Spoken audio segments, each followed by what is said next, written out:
नमस्कार दोस्तों, स्वागत है आपका सीपी स्मार्ट क्लासेस में। दोस्तों, महाविद्यालयों में पुस्तकालय प्रवक्ता के पदों पर भर्ती होगी और एडेड महाविद्यालयों से अधियाचन मंगवाया जा रहा है। देखिए, एडेड महाविद्यालयों से मंगवाया जा रहा है, इसका मतलब कि राजकीय महाविद्यालयों से अधियाचन पहले ही मंगवा लिया गया है। 164 राजकीय महाविद्यालय हैं उत्तर प्रदेश में, 331 एडेड अशासकीय सहायता प्राप्त महाविद्यालय हैं।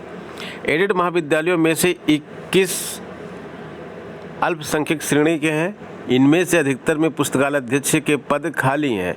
वर्षों से इन पदों पर भर्ती नहीं हुई है। पूर्व में जो थे वो सेवानिवृत्त हो चुके हैं। नई भर्ती न होने के कारण कई महाविद्यालयों में पुस्तकालय बंद हैं।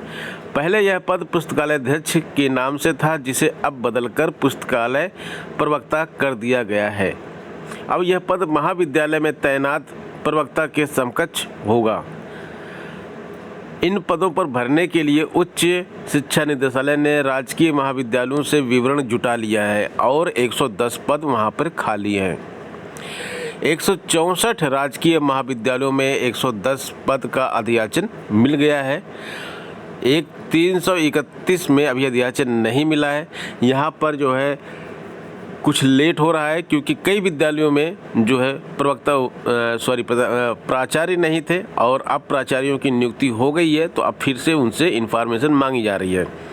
अब 110 में 164 में 110 पद हैं, तो 331 में अधिकतर पे पद खाली हैं। तो ये अनुमान एक लगाया जा सकता है कि कम से कम यहाँ पे 290 या 280 पद यहाँ पे होंगे। तो इस तरह से अगर 290 होते हैं तो ये 400 पदों की प्रवक्ता पुस्तकालय की वैकेंसी आ सकती है, या फिर 380 पदों पर आ सकती है। तो 380 से लेके 400 पदों तक का विज्ञापन ये जारी होगा। एक अच्छी भर्ती होगी छात्रों के लिए, क्योंकि जिनके पास योग्यता है इस पद पर परीक्षा देने की, उनके लिए एक बहुत ही अच्छी न्यूज़ ये है कि इतनी बड़ी भर्ती आ रही है। दोस्तों, उत्तर प्रदेश लोक सेवा आयोग ने एक काफ़ी पुरानी भर्ती की परीक्षा लेने के लिए जो है प्रवेश पत्र जारी कर दिया है। 28 तारीख को परीक्षा हो रही है। सहायक रेडियो अधिकारी की परीक्षा है और यह परीक्षा उत्तर प्रदेश के लखनऊ में होगी। केवल लखनऊ में इसको सेंटर बनाया गया है। पदों की संख्या इसमें 12 है। 12 पदों के लिए विज्ञापन जारी हुआ था 2018 में। 2018 में यह विज्ञापन जारी हुआ था और अब 4 साल बाद इसकी परीक्षा करवाई जा रही है। 12 पदों के लिए 823 अभ्यर्थी अप्लाई किए थे। 12 पदों के लिए 823 अभ्यर्थी अप्लाई किए थे और यह परीक्षा 9:30 से 11:30 बजे तक लखनऊ में लोक सेवा आयोग के परीक्षा भवन में कराई जाएगी।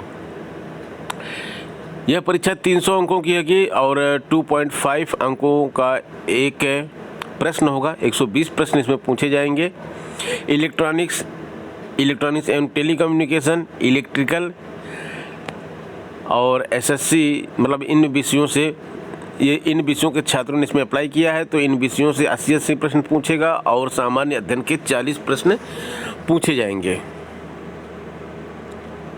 रेलवे भर्ती बोर्ड आरआरबी इलाहाबाद की लेवल 1 ग्रुप डी की परीक्षा बुधवार से शुरू हो गई है। पहले दिन 51.13% अभ्यर्थी परीक्षा में शामिल हुए। 3 पालियों में कंप्यूटर आधारित परीक्षा में कोई भी नकलची नहीं पकड़ा गया। 44 परीक्षा केंद्रों पर शॉर्ट लिस्ट 38,392 परीक्षार्थियों में से 19,632 अभ्यर्थी उपस्थित रहे।